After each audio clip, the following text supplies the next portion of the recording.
എന്താ നിനക്ക് ഉറക്കം വരുന്നില്ലേ? എന്തോ നീ ആലോചിക്കുന്നേ?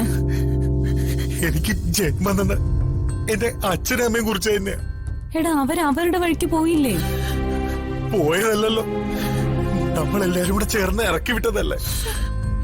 അതെ, നിന്റെ ചേട്ടൻ പ്രകാശും ആ നശിച്ചവളും കൂടി അവരെ പൊറുതി മുട്ടിച്ച് പടി ഇറക്കി വിട്ടതല്ലേ. അതിന് അവരെ മാത്രം കുറ്റം പറഞ്ഞ കാര്യമുണ്ടോ?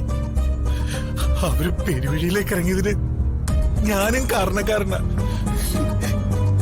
എനിക്ക് വേണ്ടി ത്യാഗങ്ങൾ സഹിച്ചിട്ടും അതെല്ലാം മറന്ന് അവരെ അവഗണിച്ച നന്ദി കെട്ട മകനാ ഞാൻ.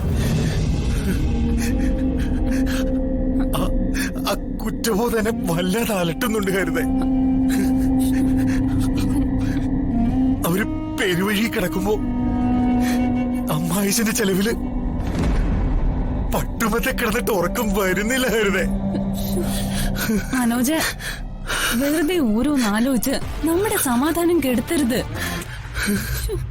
5 മക്കൾക്കും കൂടി തോന്നേണ്ട കുറ്റബോധം നീ ഒരാള് മാത്രം അനുഭവിക്കേണ്ട കാര്യമൊന്നുമില്ല. വയസ്സുകാലത്ത് അവർക്കൊട്ടും ചേരാത്ത പിടിവാശി ഉള്ളതുകൊണ്ടാ എല്ലാം ഇട്ടെറിഞ്ഞിട്ട് അവരെങ്ങ് പോയത്.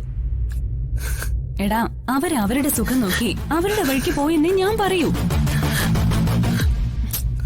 നീ ഇങ്ങനെ ഭ്രാന്തെടുത്ത അവസ്ഥയിലിരിക്കുമ്പോ എനിക്ക് ഉറങ്ങാൻ പറ്റുമോ? മനസ്സിലായി. ഞാനായിട്ട് നിന്റെ ഉറക്കം കളയുന്നില്ല. ജനിപ്പിച്ചവരോട് കാണിച്ച നന്ദി കിടക്കാൻ ഉള്ളിന്നിങ്ങനെ തികട്ടി വരുമ്പോ ഒരു മകൻ ഉറങ്ങാൻ കഴിയില്ല കരുതേ. പിന്നെ അച്ഛന്റെ ചെലവിൽ കഴിയുന്ന എനിക്ക് ഉറങ്ങാതിരിക്കാനുള്ള സ്വാതന്ത്ര്യമെങ്കിലും തരണം.